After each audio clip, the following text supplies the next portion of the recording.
నవపేట మండల గడ్డ మీద ఏప్రిల్ మాసంలో మహనీయుల అందరి జయంతులు వర్ధంతులు ఒకటే నెలల రావడము చాలా గమనార్హం. ఈరోజు ప్రతి గ్రామం నుండి వచ్చినటువంటి అన్న తమ్ముళ్లకు అందరికీ ఉద్యమ నమస్కారాలు తెలియజేస్తున్నాం. ఈరోజు డాక్టర్ బాబు జగజీవన్ రామ్ గారు 117వ జయంతి పురస్కరించుకొని మన మండల ప్రజలకు అందరికీ శుభాకాంక్షలు తెలియజేస్తున్నాం.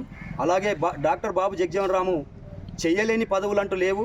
ఈ ప్రపంచంలో రాజకీయ పరంగా ఎదిగిపిచ్చిన రాజకీయం నేర్పిన ఘనత ఎవరిదంటే డాక్టర్ బాబు జగజీవన్ రామ్ గారిది. 18 సంవత్సరాల సుదీర్ఘ పోరాటంలో 57 సంవత్సరాలు ఆయన ఎప్పుడు కూడా అల్పేరు కానీ రాజకీయ పోరాటంలో ఎప్పుడు కూడా ఓటమి అనేది ఆయనకి తెలియదు. 57 సంవత్సరాలు రాజకీయ అధికారంగా ఉన్నాడు. ఆయన దేశ ఉప ప్రధాని కూడా పనిచేసిండు, కార్మిక శాఖ చేశారు, రైల్వే శాఖ చేశారు.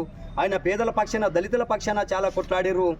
ఈరోజు మన సోదరులు అందరూ కూడా ఈ కార్యక్రమానికి హాజరయ్యి మరియు మహనీయుల జయంతులు ఉత్సవాలు ఏటా జరుపుతాం కాబట్టి అందరూ కూడా ఈ దానికి హాజరయ్యి బాబు జగజీవన్ రావు జయంతి ఉత్సవాలు పాల్గొన్నందుకు అందరికీ ధన్యవాదాలు.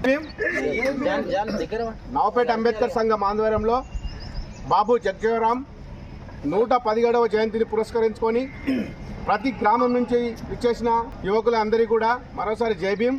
బాబు జగజీవన్ రామ్ తొలి భారతదేశ ఉప ప్రధానిగా, కార్మిక శాఖ మంత్రిగా కార్మికులకు ఎన్నో జీవిత బీమా, కార్మికులకు 12 గంటలు, బాబాసాహెబ్ అంబేద్కర్ ఏదైతే రాజ్యాంగం రాసిరో దాన్ని అమలు చేయట్లో జగజీవన్ రామ్ మొదటి పాత్ర పాటించి అందరికీ కూడా కార్మికులకు, కర్షకులకు అందరికీ కూడా మంచి అవకాశాలు కల్పించిన జగజీవన్ రామ్